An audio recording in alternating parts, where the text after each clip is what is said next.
5월 11일 오늘 만나 성경 말씀은 민수기 26장 54절에서 56절까지의 말씀입니다.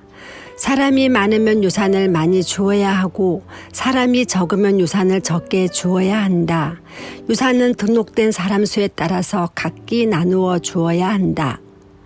유산으로 받은 땅은 오직 제비를 뽑아 나누어야 하고 그들은 그것을 조상 때부터 내려오는 지파의 이름으로 물려받아야 한다. 각 유산은 제비를 뽑아 나누어야 한다.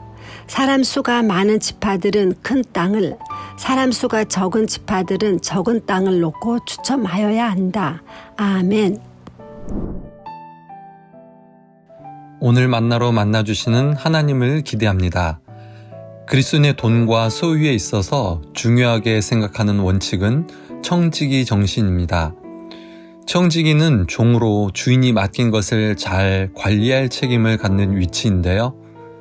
마찬가지로 우리의 재물과 소유도 우리의 주인 되신 하나님께서 맡기신 것임을 인정하며 잘 관리하는 것이 중요하다고 생각합니다.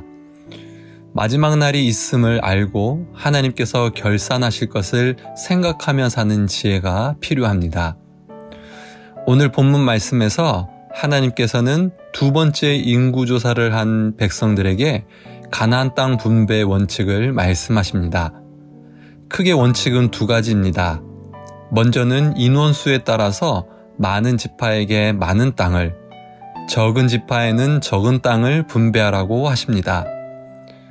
그런데 이것을 제비뽑기를 통해서 얻도록 하십니다. 그렇다면 이 두 가지가 충돌되는데요. 성경학자들은 제비뽑기를 통해서 큰 지역을 정하고 그곳을 중심으로 인원을 따라 구체적인 경계를 나누었을 것이라고 설명하고 있습니다. 하나님께서 이 과정에서 땅 분배의 도구로 제비뽑기를 사용하신 부분이 눈에 띕니다. 성경에서 제비뽑기는 하나님의 뜻을 분별하는 도구로 많이 사용되고 있는데요. 땅을 얻는 데 있어서 제비뽑기를 통해서 한다면 어떤 유익이 있을까요? 사실 땅을 분배받는 데 있어서 더 좋은 땅을 얻고 싶은 마음이야 인지상정일 것입니다. 당연히 모든 지파가 자신들이 더 좋은 조건의 땅을 받고 싶어 했겠지요. 제비뽑기라는 과정이 없었다면 힘이 세거나 영향력이 큰 지파가 좋은 땅을 마음대로 차지했을 것입니다. 그러나 제비뽑기를 통해서 이런 상황들을 사전에 찾아냈다고 볼 수 있습니다. 양육강식의 원리가 지배하는 것이 아니라 공평과 정의에 기초한다는 것을 알 수 있습니다. 또한 제비뽑기를 통해서 약속의 땅은 하나님께서 선물로 주신 것이라는 믿음을 고백할 수 있었습니다. 만약 각 지파가 각자 자신들의 노력으로 땅을 차지했을 때 어떤 상황이 벌어졌을까요? 하나님께서 약속으로 주신 땅임에도 불구하고 내가 피와 땀을 흘려서 차지한 땅, 내가 받아 마땅한 땅이라는 생각이 자리 잡았을 것입니다. 내가 획득한 것, 나의 소유라는 생각이 강했을 것입니다. 이것은 하나님께서 주신 선물로서의 땅이 아니지요. 하나님께서 오래전부터 언약으로 지키시고 은혜로 주셨다는 의식은 찾아보기 어려웠을 것입니다. 결국 제비뽑기는 가나안 땅이 나의 소유가 아닌 하나님의 선물임을 인정하게 하는 도구임을 알게 됩니다.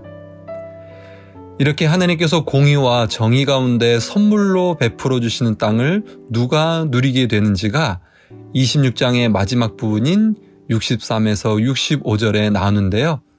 여기에 보면 이번 두 번째 인구조사에는 첫 번째 인구조사 때 사람이 한 사람도 들어있지 않았다는 것을 말하면서 오직 갈렙과 여호수아만 여기에 포함되어 있음을 강조하고 있습니다. 12명의 정탐꾼 가운데 오직 하나님의 약속을 신뢰하며 믿음의 반응을 보였던 두 사람입니다.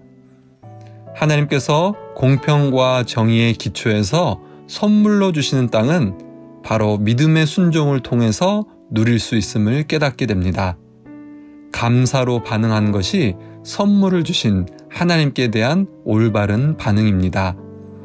사랑하는 성도님들, 하나님께서는 우리에게 생명과 많은 것을 허락하셨습니다. 내 삶, 소유, 관계도 그렇습니다. 이 모든 것은 하나님께서 선물로 우리에게 허락하신 것들입니다. 이 모든 것 가운데 공평과 정의가 깃들도록 살아가며 무엇보다 하나님께서 주시는 선물임을 인정하며 믿음과 감사로 살아가는 우리가 되길 소망합니다. 함께 기도하겠습니다. 하나님, 오늘 말씀을 통해서 제비뽑기를 통해 이스라엘 백성들에게 땅을 분배하신 하나님의 뜻을 생각해 봅니다.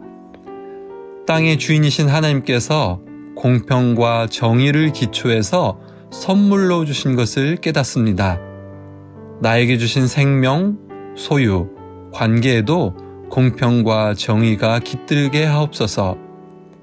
하나님께서 이 모든 것을 선물로 주신 것을 믿음으로 고백하며 감사로 반응하는 오늘이 되게 하옵소서. 예수님의 이름으로 기도합니다. 아멘. 두 가지 제목으로 기도하겠습니다. 첫째, 오늘의 말씀으로 기도하겠습니다. 나의 삶, 소유, 관계가 하나님의 선물임을 고백하며 공평과 정의를 실천하며 감사로 응답하며 하루를 살아가게 하옵소서. 둘째, 사회 선교와 환경 선교를 위해서 기도하겠습니다. 지역에 있는 연약하고 소외된 자들에게 공평과 정의를 펼쳐가게 하시고 우리 주변의 자연이 하나님의 선물임을 알고 환경보호의 실천을 이어가게 하옵소서. 이 제목으로 기도하신 후에 개인 기도 하시겠습니다.